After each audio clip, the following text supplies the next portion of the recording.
அனைவருக்கும் வணக்கம். இந்த பதிவில் நம்ம எதை பற்றி பார்க்க போகிறோன்னு தெரிஞ்சுக்கிறதுக்கு முன்னாடி மறக்காமல் நம்ம சேனலை சப்ஸ்கிரைப் பண்ணிக்கோங்க. பக்கத்தில் இருக்கிற பெல் பட்டனையும் கிளிக் பண்ணிவிட்டு ஆளுங்கிற ஆப்ஷன் கொடுத்துட்டிங்கன்னா நான் போடுற வீடியோக்கள் எல்லாமே மிஸ் ஆகாமல் நோட்டிஃபிகேஷனில் வந்துடும். இந்த பதிவு மிக மிக முக்கியமான பதிவு, அனைவரும் தெரிந்து கொள்ள வேண்டிய ஒரு பதிவு அப்படின்னே சொல்லலாம்.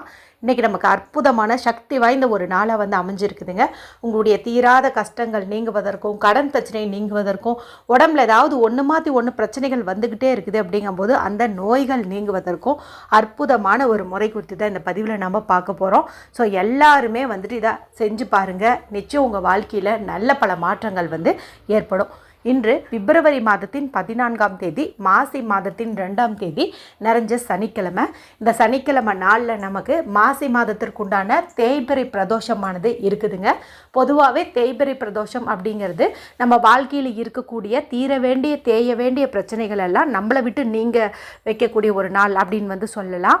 மேலும் இது பார்த்திங்கன்னா சனிக்கிழமை நாளாக இருக்குது.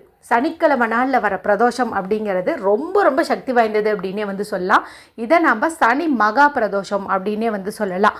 யார் ஒருத்தங்க இந்த பிரதோஷ வழிபாடு மாதத்துக்கு 2 முறை வருது இல்லையா, அந்த 2 முறையும் வழிபாடு செய்ய முடியல அப்படின்னாலும் கூட இந்த எப்போவாவது வரக்கூடிய சனி மகா பிரதோஷத்தன்னைக்கு இந்த ஒரு நாள் வழிபாடு செஞ்சிங்கன்னாவே நீங்கள் 5 ஆண்டுகள் பிரதோஷ வழிபாடு செஞ்சதற்குண்டான பலன் கிடைக்கும்னு சொல்லுவாங்க. அதாவது 120 பிரதோஷ வழிபாடு செஞ்சதுக்குண்டான பலன் கிடைக்கும்னு சொல்லுவாங்க.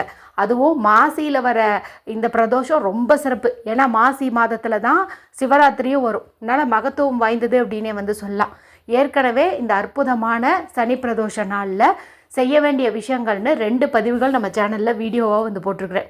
ஒன்று பார்த்திங்கன்னா கைப்பிடி ஒரு பொருளும் அதே போல் ஒரு 4 வரியும் சொல்லுங்கள். இது வரைக்கும் எத்தனையோ பரிகாரம் செஞ்சு தீராத பிரச்சனைகளும் கூட தீரும்னு சொல்லியிருப்பேன்.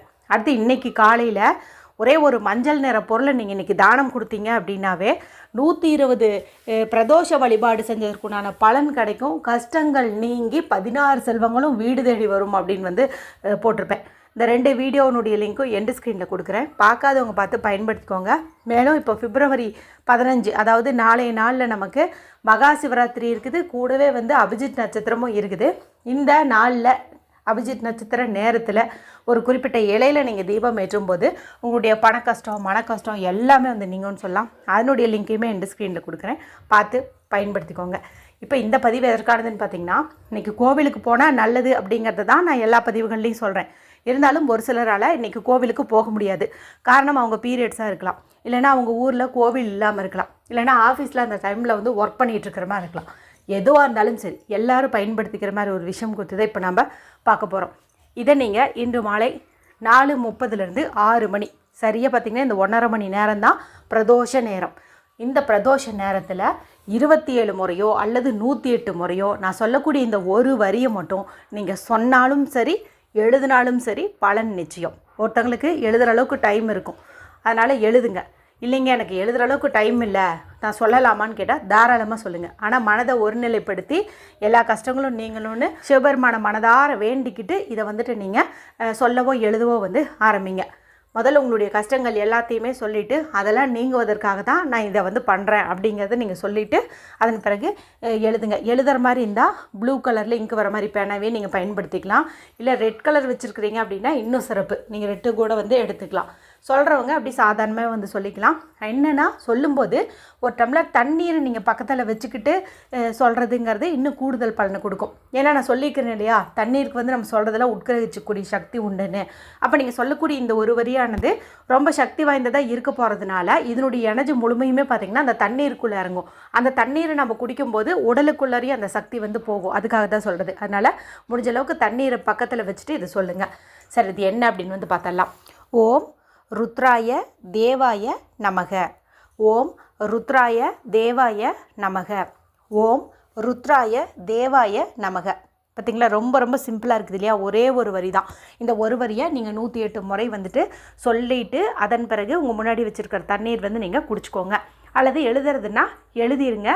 எழுதி முடித்த பிறகு இந்த பேப்பரை நீங்கள் உங்களோட ஹேண்ட்பேக்கில், பர்ஸில், பூஜை ரூமில் அப்படின்னு எங்கே வேணாலும் நீங்கள் வச்சுக்கலாம். மொத்தத்தில் இன்றைக்கி இந்த ஒரு வரியை நீங்கள் கரெக்டாக மாலை 4:30 6 மணிக்கிடையே உள்ள நேரத்தில் நீங்கள் எழுத்துக்கள் மூலமாகவோ அல்லது சொல் வடிவமாகவோ வந்து வெளிப்படுத்துறது அப்படிங்கிறது நல்லது. பீரியட்ஸ் டைம்லையும் இதை வந்து சொல்லலாங்க. நீங்கள் விளக்கு தான் ஏற்ற முடியாது, ஆனால் தாராளமாக வந்துட்டு சொல்லலாம். ஸோ எந்த ஒரு குழப்பமும் உங்களுக்கு வேண்டாம். இது சொல்வதன் மூலமாகவே உங்களுடைய எல்லா விதமான கஷ்டங்களும் நீங்கும். மேலும் நம்ம இன்றைக்கி ஏதாவது ஒரு சின்ன தானம் பண்ணோம்னாலும் அது பெரிய அளவில் நமக்கு பலனை கொடுக்கும். அதனால் ஒரு ஸ்பூன் சர்க்கரையோ அல்லது கைப்பிடி அரிசியோ ஏதாவது ஒன்று நீங்கள் இந்த நேரத்தில் ஏதாவது ஒரு மரத்துக்கடியிலையோ இல்லை நிலைவாசல் படியிலையோ தூவி விடுறது அப்படிங்கிறத வந்து பண்ணுங்கள். அவசியமாக இதை ஒன்று செஞ்சு பலனடைங்க. வீடியோ பிடிச்சிருந்தால் மற்றவங்களோடையும் ஷேர் பண்ணுங்கள், லைக் பண்ணுங்கள். மற்றும் ஒரு பயனுள்ள பதிவில் உங்களை சந்திக்கிறேன். நன்றி, வணக்கம்.